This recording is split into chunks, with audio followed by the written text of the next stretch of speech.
Kenapa kita harus menjaga pandangan? Karena mata adalah sumber fitnah.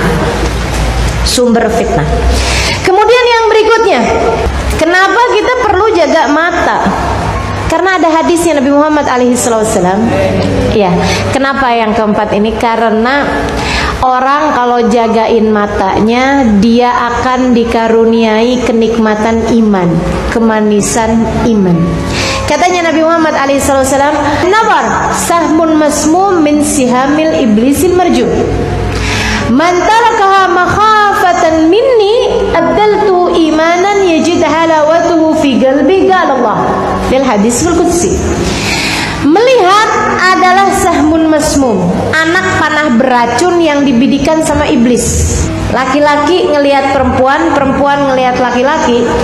Ya, ini adalah anak panah beracun yang dibidikan oleh iblis.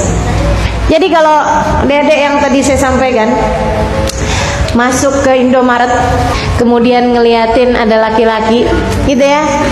Nah itu tuh pertama kali ngeliat itu seperti lagi dikasihin anak panah beracunnya iblis, gitu kan? Kenalah kita, terpedayalah kita.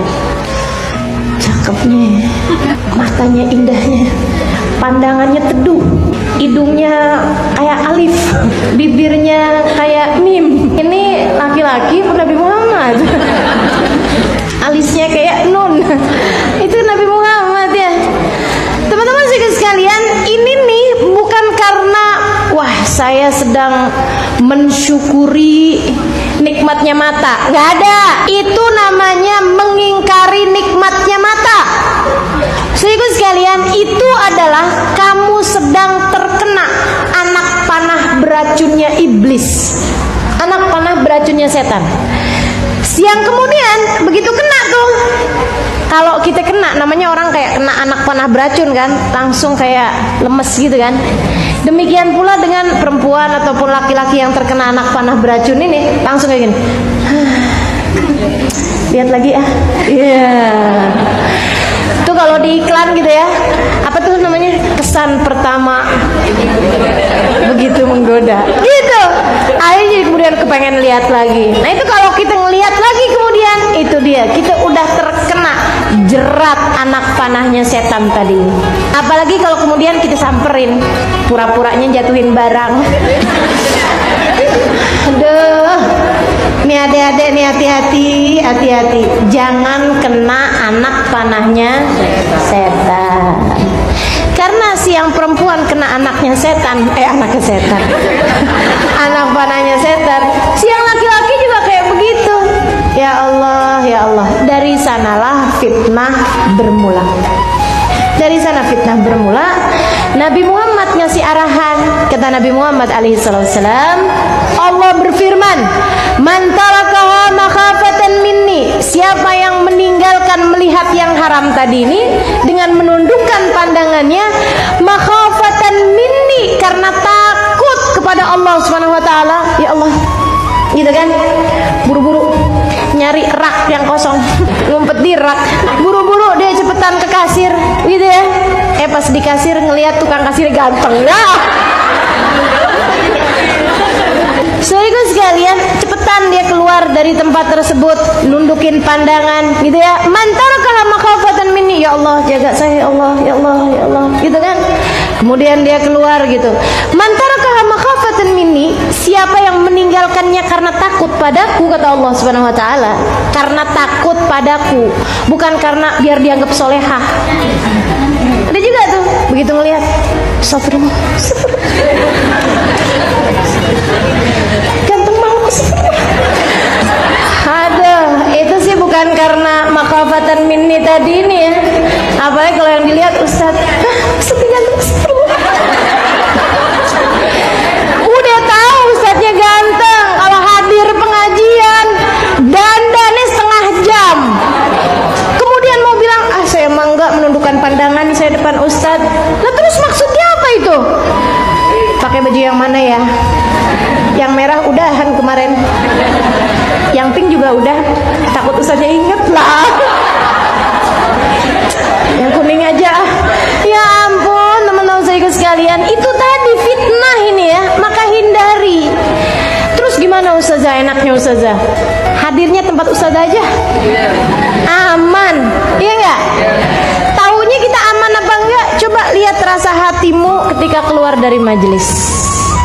Kalau yang diinget-inget ucapan ustadznya atau ucapan ustazahnya nggak apa-apa. Tapi kalau yang diinget-inget rupanya, wajahnya, indah tatapnya, nah itu udah berbahaya. Itu fitnah namanya teman-teman saudaraku sekalian. Itu fitnah namanya. Makanya mau udah lebih aman deh, jauh lebih aman.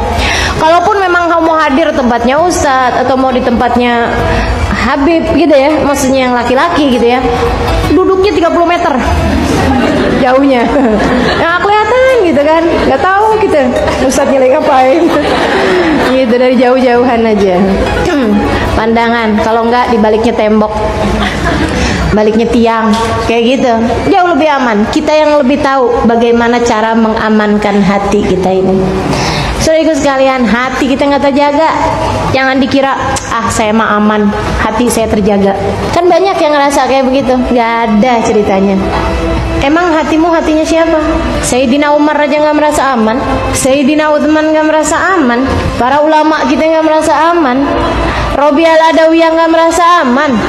Sudah seperti seindah hati Robiah Adawiyah kang kau sampai merasa aman? Oh tenang, saya mau ustazah, biar kata ngelihat ustadz gantengnya kayak gimana, hati saya tenang aja ustazah, nggak ada apa-apa di hati saya terjaga. Waduh, nggak percaya saya. Saya bukan nggak percaya kepadamu, saya nggak percaya sama setan. Kan setannya udah bilang, anak panah beracun, jangan kira saya profesional, kata setan. Profesional, pengalaman kerja ribuan tahun, teman-teman. Mau kita tandingin kayak gimana? Kita baru hidup berapa puluh tahun? Kita baru ngaji berapa bulan? Mau nyaingin setan dengan kinerja sudah dari sejak zamannya Nabi Adam. Nabi Adam bisa dia perdaya, apatah lagi kita Halimah Idrus. Nggak percaya saya, nggak percaya. Bukan nggak percaya sama diri saya, insya Allah dengan pandangan Allah gitu ya Allah jaga. Akan tetapi saya nggak percaya sama setan yang kemudian mengelabui kita. Saya bukan nggak percaya kepada teman-teman yang ada di sini, saya percaya. Akan tetapi saya nggak percaya sama setannya yang selalu membisik-bisikan hatimu. Dan saya juga nggak percaya, terus terang aja, bahwa kita semua bisa menghindar dari godaan setan. Nggak ada.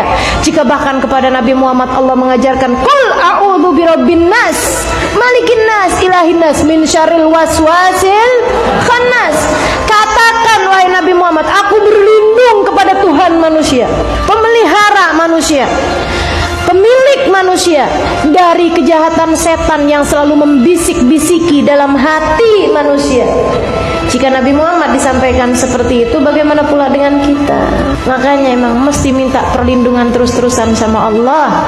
Tundukkan pandanganmu, jaga matamu, agar kita semuanya dijadikan orang-orang yang selalu berada dalam jalan yang benar.